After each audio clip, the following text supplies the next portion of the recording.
every year as I go ahead and teach a new batch and talk to them about subjects in marketing or electives in marketing, I have to take a new avatar because what I taught last year is not making sense this year. So over a period of time, I have identified 10 specific trends in marketing which have had relevance to me when I'm doing marketing as a course, as a foundation course, or when I'm doing, one of the electives. So I'll just briefly talk about these 10 trends. The first trend that I'm going to talk about is related to the emergence of a new segment in the consumer segments that we have traditionally taught. And this segment is called Henry, high earner, not rich yet. So this is a very interesting segment which is a male and a female earning more than $200,000. So that means they have money to splurge. They want to buy things which are termed as luxury, and they don't want to buy counterfeit. So what do they buy? They buy things which are visible, which are luxury, and which are recognized world over. So these are your Rolex and Omega owners. They love to buy an Audi A4 or they love to buy a Porsche because that is what signifies to the world that they have arrived in life. So this is the first segment and the first trend, which is really making a change in the way even the luxury marketers are looking at the market, whether it be the developing world or the developed world. The second trend is a tongue twister. It is what I call the re-rural consumers. Now who are these re-rurals? They defy what C.K. Prahalad spoke about in terms of the bottom of the pyramid, because they say that this consumer is aware. You do not need to look at something which is absolutely bottom of the pyramid and that's why affordable. If you give him quality and you are able to convince the chap that look, what I'm selling to you is going to be sustainable in the long run, he is willing to experiment, and this spells good news for the marketers who are always stretched for margins. So this is the second interesting trend. The third interesting trend is a new segment whom I call the Cinderella Stepmothers. So these are the consumers who love themselves. They are narcissistic to the ultimate, and they love to buy products which are meant only for themselves.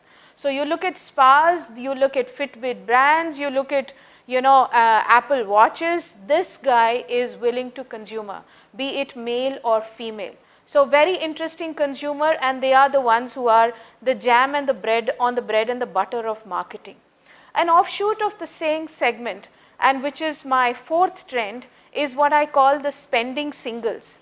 These spending singles are the ones who love relationships but do not like to be bound by traditional relationships. So they are spending and they are single and they have a lot of money to splurge.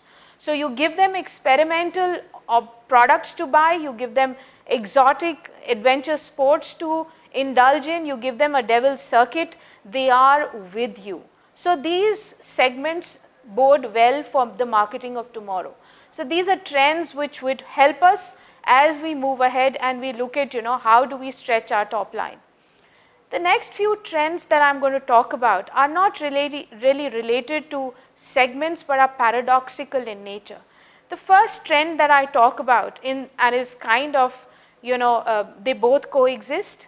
The first is what I call brand communities. This is a coinage which is well versed and we all know about it.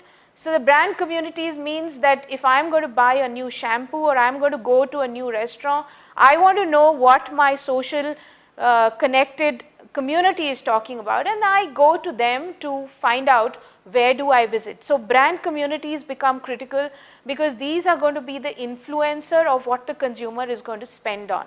Paradoxically, there is the I community, again an offshoot of the I products that we hear about. So this I community is well versed. He says I or she says I want to talk to the brand in me. So I'm not interested in what the brand is talking about. I want to have the brand which is exclusively mine. So the I and the brand communities coexist. The second coexistence, and this is my sixth trend, is the fact that consumer behavior has gone for a toss because we have something called showrooming today. What is showrooming? Showrooming talks about the fact that yesterday the consumer was going on the internet and searching for information. And today what he does is he goes offline and he goes to the brick and mortar store. He searches for information and then he goes online. So the paradox which is happening is that the showrooming is happening at the shop and the purchase is happening at the internet. So you know that the model has kind of reversed. Having said that, the paradoxical trend which also exists is the fact that brick and mortar thrive. The reason for that? I'm a shopaholic. I don't like the boring internet. I want to touch and feel. I want to be told by the sales personnel that I'm looking lovely in the dress that I purchased. I want to have that interaction, and that's the reason why Amazon also realized that it was time to open a brick and mortar store. So again, the sixth trend says that these two will coexist. Next, and the seventh trend that I'd like to talk about is the fact that all kind of traditional and new age media will coexist. So if we, illustration of the fact is the fact, is the fact that our Prime Minister has a Twitter handle, so you can go and say something on his Twitter handle, and alongside he uses the very gross and the huge reach media of the radio, and that's the reason why he has his Man Ki Baat. So you have the Twitters of the world which will coexist with the radios. So the two will go hand in hand to reach out to the end consumer and get him on board. The eighth trend, strange. Amazon talks about the fact, and that's what they say in the communication, or dikhao or dikhao. So what they're trying to say is the consumer is hungry for variety and choice is what he wants. Unfortunately, the consumer is also fed up of choice, and there is something that we call about that is choice overload. Do not give him two choices. If you're giving him a bedroom, you're giving him a adventure sport, you're giving him a new headphone, give him a 3D video on the single mother page which takes almost 60 seconds to upload, and he's happy because he's able to indulge, engage with the product. Ninth trend, very strange. Again, what I found is that the luxury market, the luxury marketeers are realizing that there is a huge aspirational Henry that I spoke about earlier. So the reason for them, let us say an Armani going into Armani exchange, is the fact that this Henry wants to buy affordable luxury. You also have the Moet Chandon. If they have that $6,000 plus champagne, they are looking at Moet India as well. And they realize that the Indian consumer is going to look for, or the developing world, it can be inducted into the intrigue of luxury if you have more affordable luxury. So these brands are what we call masstige brands, mass and prestige. So masstige brands. Flip side, we have another category like the Nirmas of the world. Unfortunately, brands like this, so there is a downstretch, that is the luxury goes down, but unfortunately the brand which is categorized for the bottom of the pyramid, case in point, a product called Tata Gluco Plus, a product meant for the bottom of the pyramid, selling energy water. Now if this brand tomorrow decides to move up, it's going to be very difficult.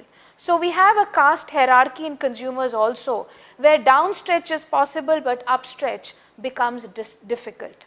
The last, and actually speaking, is not a trend, is the gospel truth of marketing. And that is, marketing will always and always, yesterday, today and tomorrow, remain something which is a twilight area. What's a twilight area?